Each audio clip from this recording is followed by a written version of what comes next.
up, guys? It's your boy Alex, and we are back with another reaction video. And today we are now taking a look more at... I'm sorry, I couldn't talk.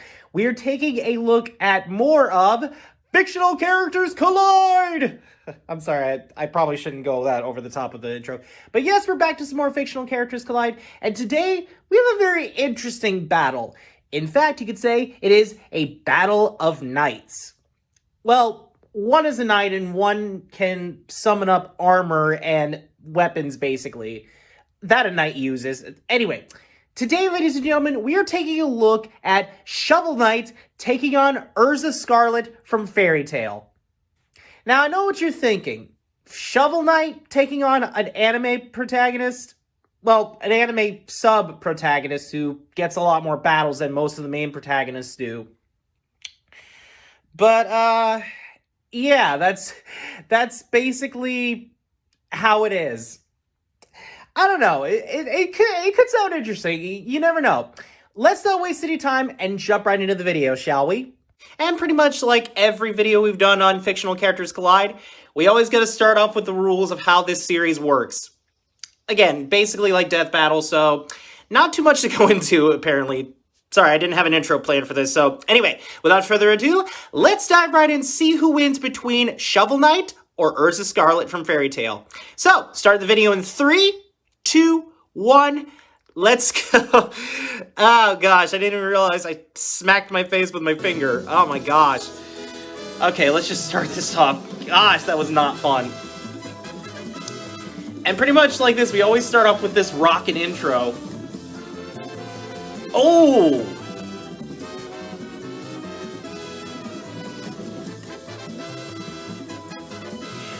I'm probably gonna be wrong about this, and if Demon is watching this right now, I honestly don't know if they've ever done, you know, the most requested, like, death battle that people have been asking for. You know, Goku versus, Superman.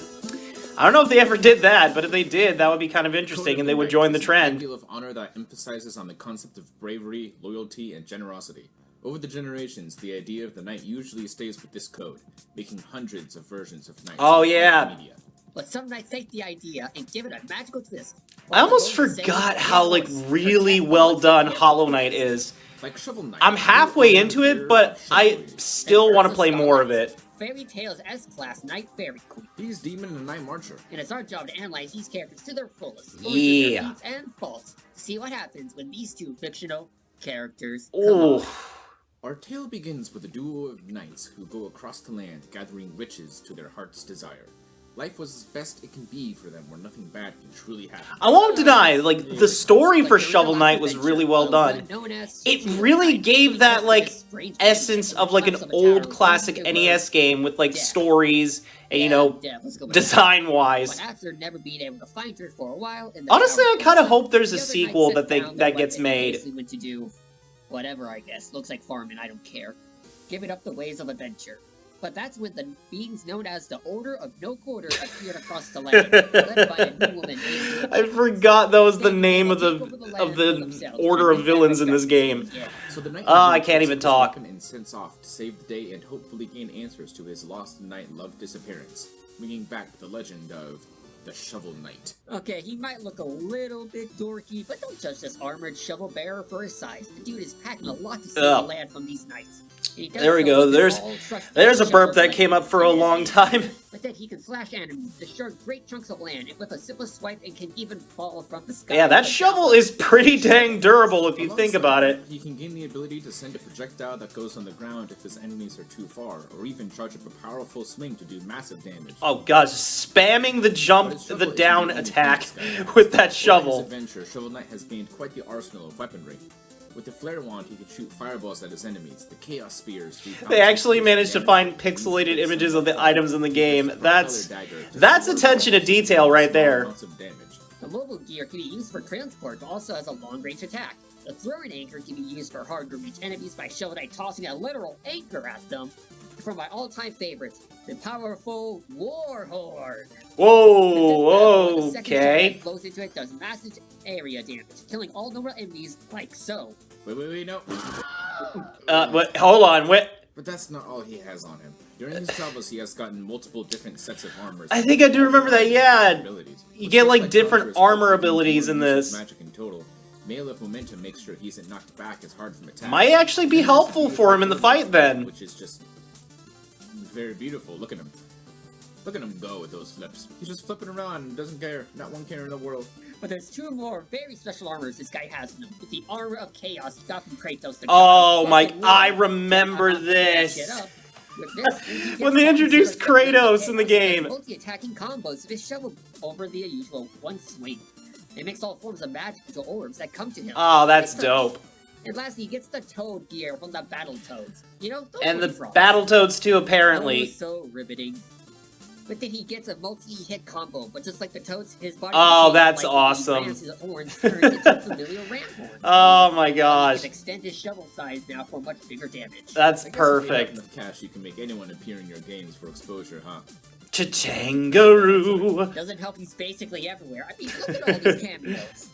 This is just a bit obsessive, man. Agreed. But when he does I mean, if they do ever make a sequel, they could add more characters. Gives 3 different effects, like It wouldn't make any sense, but it'd be awesome to see them in all, like, 8-bit glory. And magic to full. Kinda needs it since this guy loves overusing his already pretty limited magic pool for his much better relics. And with this massive arsenal, it's no surprise the stuff that this small knife can do. Elliot said that shield is pretty durable. Order North Border even survived the small meteor coming at him during Black Knight's weird winged fight. Given it took the meteor to come right after Black Knight lifted a shovel to be around 2 seconds at most, and given the size being compared to Shovel Knight's 5'5" size, we can figure out this meteor is around 9.5 feet long. Now, giving the benefit of the doubt that the meteor is Dang. a full meteor and not a small piece of one, this So means you're Shovel Knight basically can saying take at that a normal meteor speed, he's being moving 5 pretty feet. fast. That's enough to destroy a whole town on its own, and Shovel Knight was tanking them like nothing. And funny enough, Shovel Knight can also dodge these meteors. Even if we use the same numbers, this means he's moving at around 99. Plus, I guess there's the fact you also got to know the patterns on how to deal with those meteors. It's surprising when the guy can dodge cannonball fire and fight beings like the lovable Baz himself. Ah, look at that man, so majestic. I have no idea who that is. As a way of attacking, and even Phantom Striker, he's not just able to turn into, but also... Oh, that guy's got a cool sword. So who cares if the little guy isn't the brightest and has a highly limited small amount of magic, and like any Shovel Knight player who loves to spam their Oh gosh, I forgot he has a fishing pole. But after all of this, he met up with the Enchantress and defeated her, only to realize... Oh yeah, the twist to this game. Saw coming. The Enchantress is Shield Knight herself. Shield Knight! It's It's not true! That's impossible! Shovel Knight was finally reunited with his love once again. Ready to sit by the fire, like... So I guess with basically explaining all those armor abilities and all those tools he has at his disposal, I don't know. Shovel Knight may have a chance in this fight. We never know, but now we're gonna have to move on to good old Miss Erza Scarlet with... Yeah, I'm not gonna lie, people have made fan art of this character. A lot of, like, not safe for work stuff, and it's mostly because of her armor. And her, I won't deny, her armor is beautiful and cool. The land of hope, opportunity, magic, guilds. And a whole lot of fan service. But in the southern coast of Magnolia Town, a house with one special guild known as the Lots of Guild, fan service and like guilds. Many members of high status. You might remember a few of them, like Natsu Dragon Hill or Grateful Buster. Weren't they on the show way before I was even here? Oh! So Gray took on Sub-Zero, apparently. Okay, then. Now, deeper than I'm guessing those were the darker days of fictional characters collide. A place of peace, tranquility, and oh look, a bunch of crazy people are attacking the village and capturing all the kids to make a giant machine. Right, I forgot about Gray and Urza's full backstory. Pretty much, they were slaves at one point. They basically butchered one of her eyes as punishment. After an experience but she learned how to handle herself like pretty quickly, and met her brother there too. Just like her scarlet red hair. Cute, actually. And right after escaping and losing her newfound friend from the island, she soon found herself in the Fairy Tale Guild, meeting up with the people we talked about before, becoming the S-ranked armored magic user. At this point, I think it's sad that Fairy Tale never gave us a full episode where her and Natsu duked it out, because I want to see the two of them fight, because they're both incredibly equally strong. Or even summon fighters to aid them in battle. But Erza goes with my favorite, being the re-equipped magic, more specifically the light version. where she can conjure up basically anything she wants from a magical armory. Swords, spears, axes... Oh gosh, there went another burp. Erza is one of the very few who can conjure up different armors at any time for situations, vastly changing her based on the armor. Oh yeah, that heavenly goddess armor. I forgot the name of it, but that is probably my favorite looking armor of hers. Just because also for that ability, because it can just summon a bunch of weapons that she can use at her disposal. Though to be fair, it does greatly drain her magic. Still though, it's awesome. And then Demon's actual favorite, the Giantess armor. Whoa, I have no idea what you mean. Why would I like that one the most? Uh-huh. With this, she grows to great size and can hold this giant spear. Then there's her adamantine armor, is basically a spiky perfect defense. And Purgatory just looks cool, I guess. Armadura armor is said to be the strongest armor, but I got something in my eye. With this, she can shoot magical energy blasts from the sword and looks very pink.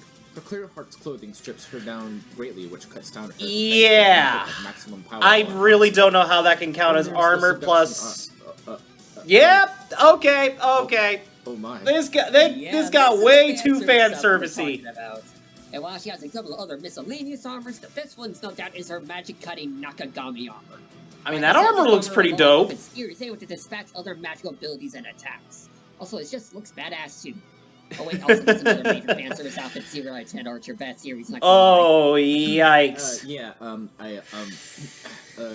Quite. Boy. It actually leads up to how powerful Erza is then. Like the time she is able to slice a bullet point blank or to scale to one of her usual punching bags. Oh, gosh! She can dodge Laxus's own literal lightning attacks. Two burly men this episode who can summon lightning. What a coincidence. Yeah, that was a good fight between those two.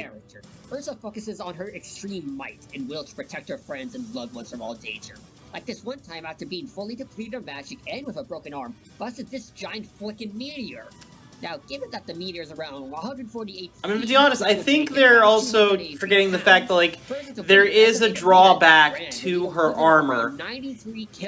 Every single magic that's used for, like, any kind of characters like magical abilities, it will drain their magic. Pretty much like ki or energy in any anime, if you run out of magical energy, you can't do anything. Doesn't matter if you can scrap in a fight.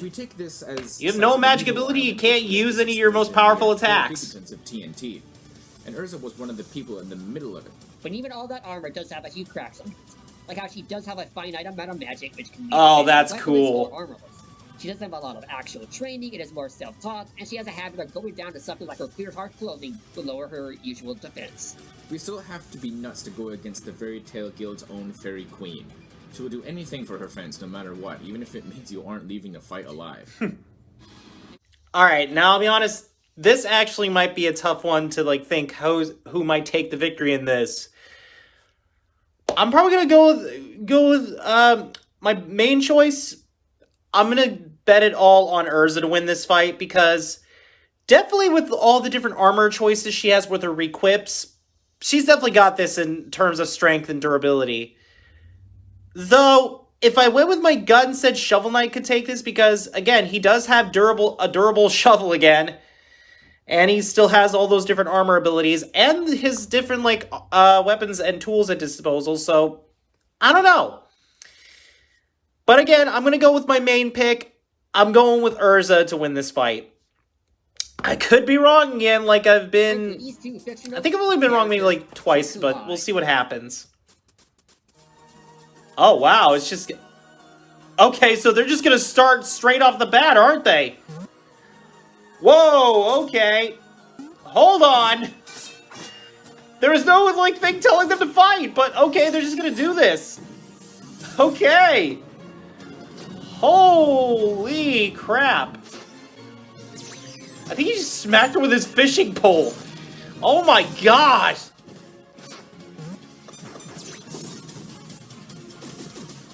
You're gonna be draining your magic pretty quickly there, Erza. Oh. Ooh, that smack though with that big sword. She's changed right into another bit of armor. Oh! Oh, oh, oh! Oh, shoot! Oh, dang, just stopped it right off the bat. He just streaks in front of her. Just does not care. Uh-oh. Oh!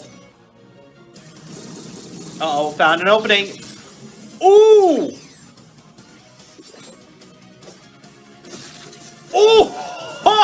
Oh, gosh!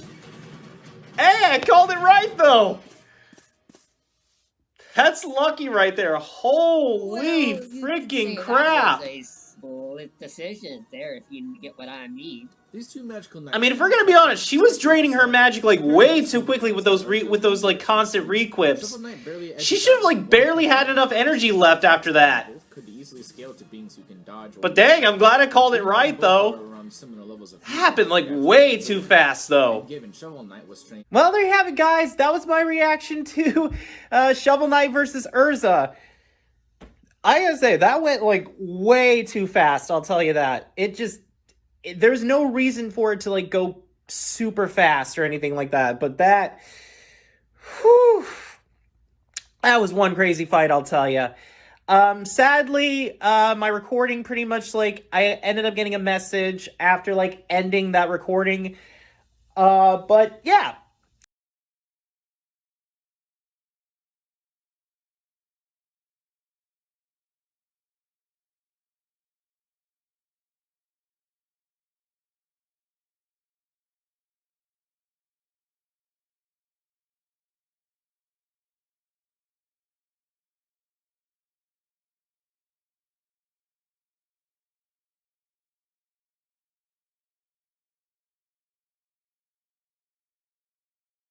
Next time.